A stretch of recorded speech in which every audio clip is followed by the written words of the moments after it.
ऐसा साम्राज्य जिसने संपूर्ण भारत को एक ध्वज के नीचे एकजुट कर दिया था। कौन सा था वो साम्राज्य? मौर्य साम्राज्य। तो जानते हैं एक साधारण सा दिखने वाला युवक कैसे महान सम्राट बनता है।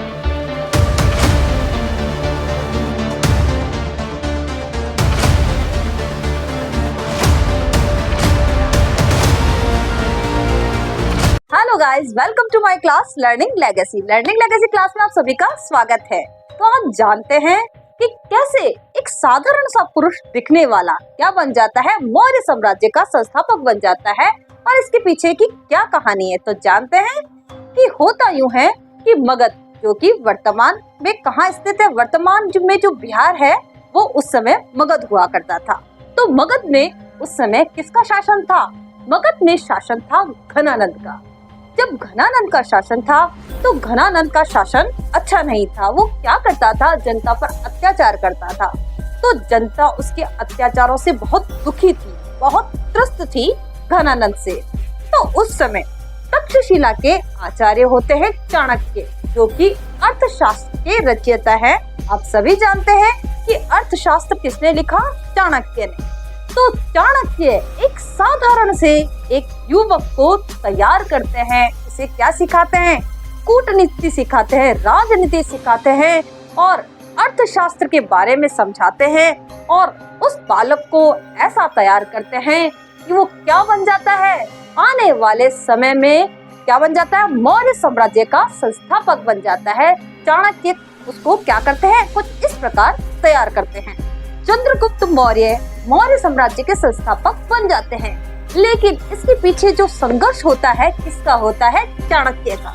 चाणक्य देखते हैं जब कि मगध में घनानंद का अत्याचार बढ़ता जा रहा है, तो उस समय उनकी पैनी दृष्टि किस पर पड़ती है? चंद्रगुप्त जब छोटा बालक होता है, उस बालक को देखकर वो सोच लेते हैं कि मुझे अगला शासक किसको बनाना है? अगला शासक मुझे मगध का चंद्रगुप्त मौर्य को बनाना है। उस समय वो बच्चा था और साधारण सा बालक, जैसे कि सारे बच्चे होते हैं, एक साधारण सा दिखने वाला बालक था। लेकिन चाणक्य की जो दृष्टि थी वो बहुत ही दिव्य थी और वो समझ जाते हैं कि इस बालक को जब मैं तैयार करूंगा तो ये क्या बनेगा? ये महान सम्राट बनेगा। तो चाणक्य क्या करते हैं? पूर्णतया उस पर समर्पण से कार्य करते हैं और उसे क्या सिखाते हैं?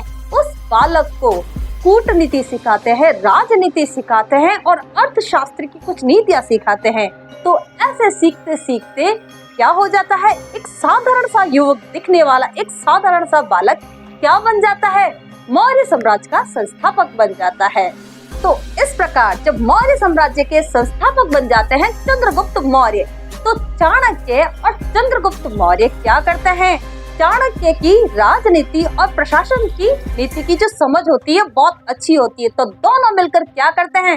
अपनी राजनीति से, अपनी कूटनीति से, अपनी अर्थशास्त्र की नीतियों से संपूर्ण भारत को क्या कर देते हैं? ये एकजुट कर देते हैं, संगठित कर देते हैं। तो उस समय क्या हो जाता है?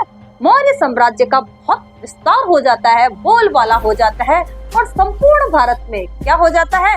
मौर्य साम्राज्य की जीत हो जाती है। तो अब क्या हो गया है कि मौर्य साम्राज्य का बहुत विस्तार हो गया है। अब धीरे धीरे क्या होता है कि एक दिन चंद्रगुप्त मौर्य जो क्या होते हैं?